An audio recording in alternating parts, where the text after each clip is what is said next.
जय श्रीराम दोस्त मु आज आपण मानक श्री रामचरित मानसरे लेखाई एक सुंदर कहानीटे कहबी किपरि भगवान शंकर प्रथम पत्नी सतींकर मृत्यु होता मृत्यु होगा पछर गूढ़ रहस्य आज आपण मानक से विषय कहबी। भरद्वाज मुनि परम ज्ञानी मुनि जागबाळंगक पाद धरी तांको आश्रम अटकाई रखिले। मु आपणको पचारुछि सेई राम किए हे कृपा निधन मते ताहा बुझाई कहतु। पर जागबाळंगे कहले जे जणे राम तो अयोध्या नरेश दशरथंकर कुमार तांको चरित सारा संसार जाने से स्त्री विरह अपार दुख पाइथिले एवं क्रोधित हेबारु रावण को युद्ध रे मारी देइथिले। पर भरद्वाज मुनि कहउचंती हे प्रभु जहाँ को शिव जप करुचंती से सही राम ना आउ किए आपण तो सत्यर धाम और सर्वज्ञ भल रूपे विचार करी मते ताहा कहतु। पर जागबाळंग ऋषि कहले आपण श्रीराम रहस्यमय गुणावली शुणिबाकू चाहूचंती तेणु जणे नितांत मूढ़ प्रश्न कला परी प्रश्न कले। वर्तमान मु मोर बुद्धि अनुजाई सेई उमा महेश्वर संवादटी कहूची केतेबेଳ ओ किपरि सेई घटना घटितिला हे मुनि ता शुणंतु आपणकर विषाद दूर होइजिवो।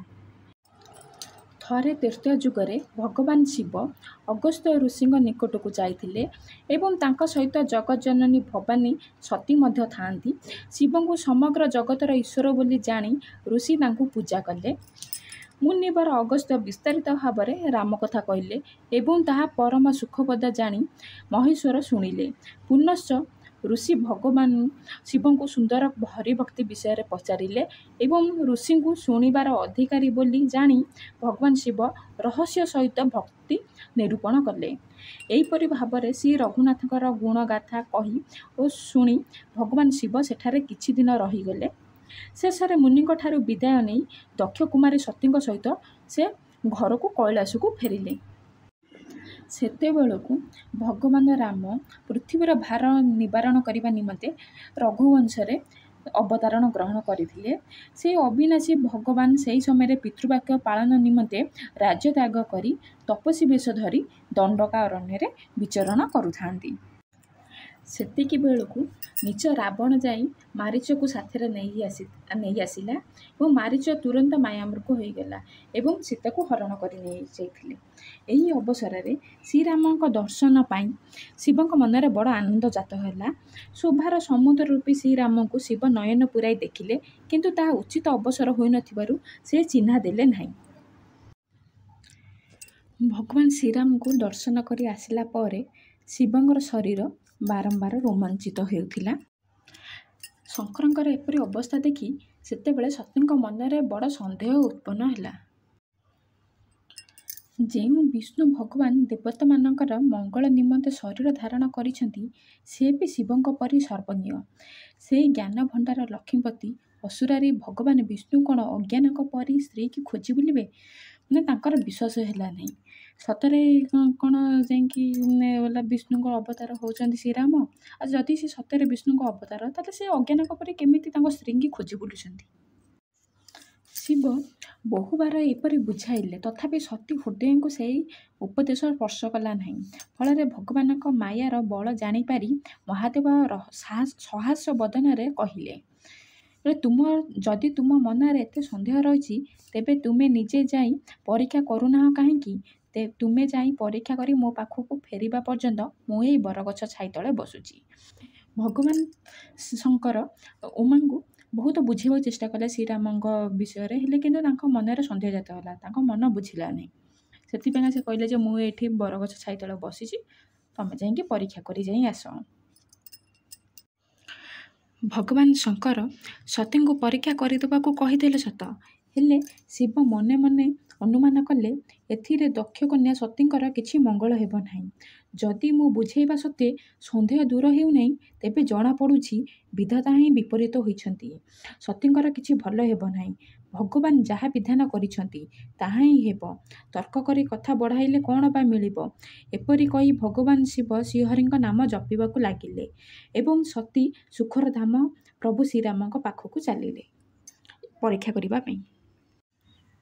ସତୀ ବାରମ୍ବାର ବିଚାର କରିବା ପରେ ସୀତାଙ୍କ ରୂପ ଧାରଣ କରି ଏବଂ ତାଙ୍କର ବିଚାର ଅନୁସାରେ ମନୁଷ୍ୟମାନଙ୍କ ରାଜା ରାମଚନ୍ଦ୍ର ଯେଉଁ ପଥ ଦେଇ ଆସୁଥିଲେ ସେ ସେହି ପଥରେ ଆଗକୁ ଚାଲିଲେ। ଦେବତାମାନଙ୍କ ସ୍ୱାମୀ ଶ୍ରୀରାମ ସତୀଙ୍କ କପଟ ଜାଣିଗଲେ। ଯାହାଙ୍କୁ ସ୍ମରଣ କରିବା ମାତ୍ରେ ଅଜ୍ଞାନ ନାଶ ହୋଇଯାଏ, ଭଗବାନ ଶ୍ରୀରାମ ହେଉଛନ୍ତି ସେହି ସର୍ବଜ୍ଞ। ପ୍ରଭୁ ନିଜର ପିତାଙ୍କର ନାମ ଓ ନିଜର ନାମ କହି ହାତ ଯୋଡ଼ି ସତୀଙ୍କୁ ପ୍ରଣାମ କଲେ। ତାପରେ ପଚାରିଲେ, ବୃଷକେତୁ ଶିବ କେଉଁଠି ଅଛନ୍ତି? ଆପଣ ଏ ବଣ ଭିତରେ ଏକାକୀ ବୁଲୁଛନ୍ତି କାହିଁକି? ଶ୍ରୀରାମଙ୍କର ରହସ୍ୟମୟ କୋମଳ ବଚନ ଶୁଣି ସତୀଙ୍କ ବଡ଼ ସଙ୍କୋଚ ଲାଗିଲା। ସେ ଭୟଭୀତା ହୋଇ ନୀରବରେ ଶିବଙ୍କ ପାଖକୁ ଫେରିବାକୁ ବସିଲେ। ସେ ବଡ଼ ଚିନ୍ତାରେ ପଡ଼ିଗଲେ। ଭାବିଲେ, ମୁଁ ଶଙ୍କରଙ୍କ କଥା ନ ମାନି ଶ୍ରୀରାମଙ୍କ ଉପରେ ନିଜର ଅଜ୍ଞାନ ଆରୋପ କରିଦେଲି। ଏବେ ଯାଏଁ ଶିବଙ୍କୁ କି ଉତ୍ତର ଦେବି?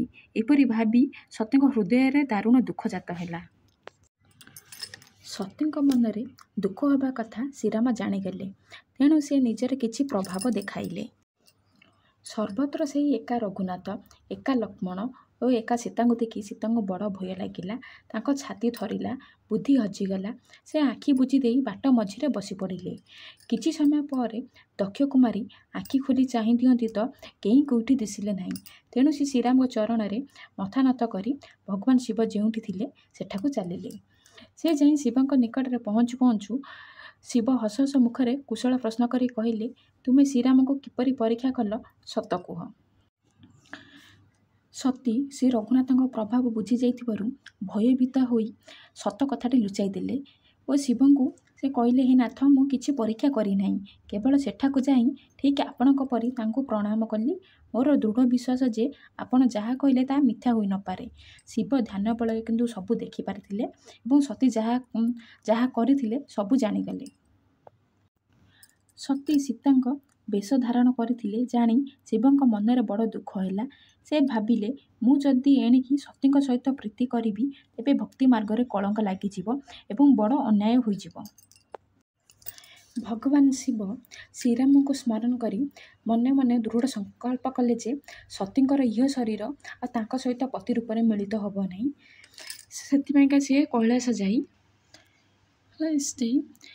ବଟବୃକ୍ଷ ତଳେ ପଦ୍ମାସନରେ ବସିଗଲେ ଏବଂ ନିଜର ସହଜ ସ୍ୱରୂପରେ ପ୍ରତିଷ୍ଠିତ ହୋଇ ଅଖଣ୍ଡ ଅପାର ସମାଧିରେ ଲୀନ ହୋଇଗଲେ। ମାନେ ସେ ତପସ୍ୟା କରିବାକୁ ଲାଗିଲେ। ସେହି ସମୟରେ ସତୀ କୈଳାସରେ ଏକାକୀ ରହିବାକୁ ଲାଗିଲେ। ତାଙ୍କ ମନରେ ବହୁତ ବଡ଼ ଦୁଃଖ ରହିଥାଏ, ହେଲେ ଏକଥା କେହି ଜାଣିପାରିଲେ ନାହିଁ। ତାଙ୍କର ଗୋଟିଏ ଗୋଟିଏ ଦିନ ଗୋଟିଏ ଗୋଟିଏ ଯୁଗ ପରି ବିତିବାକୁ ଲାଗିଲା। ସତୀଙ୍କ ହୃଦୟର ଦୁଃଖ ପ୍ରକାଶ କରିହେବ ନାହିଁ। ବୁଦ୍ଧିମତୀ ସତୀ ମନେ ମନେ ଶ୍ରୀରାମଙ୍କୁ ସ୍ମରଣ କରି କହିଲେ, ହେ ପ୍ରଭୁ, ଆପଣ ଯଦି ସତରେ ଦୀନ ଦୟାଳୁ, ଯଦି ଦୁଃଖହାରି ବୋଲି କହି ବେଦମାନେ ଆପଣଙ୍କର ଯଶ ଗାଉଛନ୍ତି, ତେବେ ମୁଁ କରପତ୍ର ଯୋଡ଼ି ବିନୀତ କରୁଛି, ମୋର ଏହି ଦେହ ଶୀଘ୍ର ନାଶ ହୋଇଯାଉ।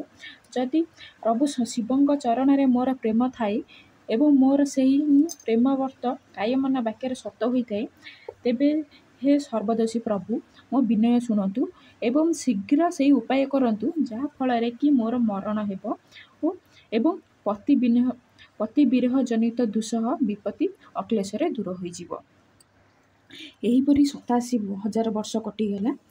ତାପରେ ଅବିନେଶ୍ୱର ଶିବ ସମାଧି ଭାଙ୍ଗିଲେ। ତାପରେ ଦକ୍ଷଙ୍କର ଯଜ୍ଞ ହେଇଥିଲା। ଦକ୍ଷ ଯଜ୍ଞରେ ସତୀଙ୍କୁ ଆମନ୍ତ୍ରଣ ହେଇଥିଲା ଏବଂ ସେଠାକୁ ଯିବାରୁ ତାଙ୍କର ମୃତ୍ୟୁ ହୋଇଥିଲା। ସେଇ ବିଷୟରେ ଭିଡ଼ିଓ ମୁଁ ଆଉ ଗୋଟେ ଏପିସୋଡ଼ରେ କରିବି। ରହୁଛି, ଧନ୍ୟବାଦ।